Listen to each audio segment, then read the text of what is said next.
Hi, I'm Andrew. And I'm Dave, and we are the IB English guys. And today we want to give you the 10 pitfalls to avoid for the individual oral. This goes along with our companion video that's a top 10 individual oral tips. This time we're going to give you the things to avoid doing in your individual oral. Giles, I love it. Tell them what not to do. Start us off with number one. Okay, remember this is for lit and lang lit.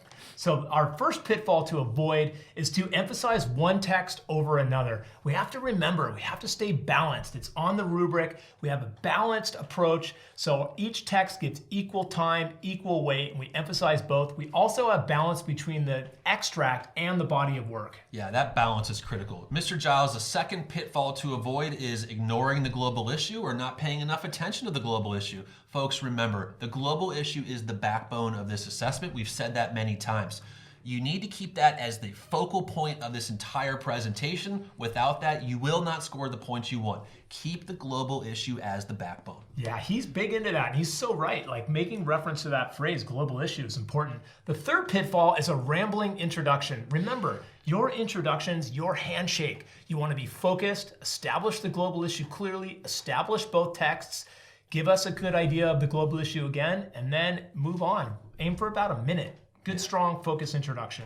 The next thing to avoid is not using transitions and not signposting. Signposting and transitions are critical. Remember, your examiner does not have a script in front of them. They don't know what you're talking about. We need phrases such as, now let's move on to the body of work as a whole.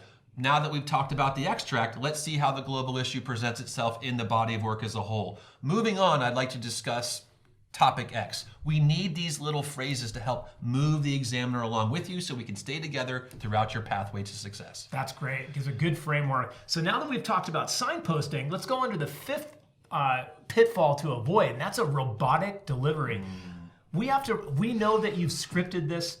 We know that you've planned this, you have an outline, you practiced this many times, but we have to remember you have a listener on the other end. We have to be natural and engaging. Please have a look at our terms of engagement video because we give you a lot of tips, things you can do in your IO to engage the listener. Yeah, another pitfall to avoid is limited mention of authorial choices. Hey, this is not the time to skimp on your knowledge of authorial choices. This is all over criteria B. You need to show that you have a wide repertoire of vocabulary for the course. You understand how authors make choices. You understand the effects of these choices, and you need quite a few of them. You can't just drop 3 or 4 and call it a paper. You need a lot of features, so make sure you include those in your paper. Yeah, that's great. Okay, the next pitfall, the seventh pitfall, is to a poorly formatted extract. Remember that you're going to provide an extract for your examiner. You're going to give that to your teacher. They're going to upload it onto the IB website. Format that thing carefully. Make sure you give it you give headings, you give the titles of works, you spell things properly, you label things properly. Make it really easy to follow, and a well-formatted extract, again, makes a really good first impression. Yeah, definitely. Another pitfall to avoid is not providing any context for your extracts. Students, you have to remember, we've read a lot, but we haven't read every single novel or compilation of or anthology of poetry in the world. We're going to see texts we don't know. Before you talk about that extract that you've ripped out to talk about, explain how that extract fits into the work as a whole. Talk about where it happens, what's going on structurally, contextually at that moment. Don't be too long, but just provide a bit of context so the examiner can understand where in the text you're coming from. Yeah, so helpful because that really anchors us. Okay, the ninth pitfall is no mention or little mention of the body of work. Remember that your job is to show knowledge and understanding of the extract you've chosen, but also the entire body of work. So we have to remember that we're going to talk about that body of work. If it's a novel, you're going to talk about other moments of the novel where we see the global issue present.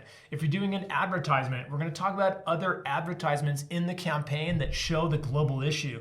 Again, this is really an important thing to consider. Yeah, you might want to check out some of our zoom out videos where we really talk about how to talk about the body of work as a whole during the IO. I think it'll really help you a lot. Lastly, the final pitfall to avoid is having an unrefined global issue. Folks, all global issue statements are not equal. Taking a phrase such as social media and just saying that's your global issue, that's not refined. You need to think deeply about social media and think, okay, what refined, perceptive, and insightful idea about social media do I want to convey?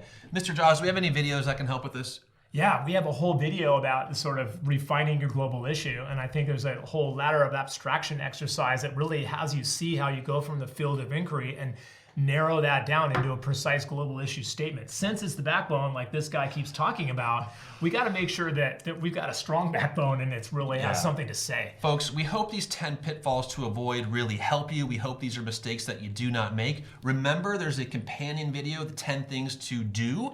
We think between these 2 videos, you'll really be in a strong position to perform your best on the big day of the individual oral. Yeah, and have fun with the individual oral. Don't make it something you dread. Make it something that you just feel proud of and that you enjoy. It should be an exercise that you've planned this, and so have some fun with it. Thanks for watching, everyone. We hope this is helpful, and we'll see you next time on the channel. Bye. Thanks, guys.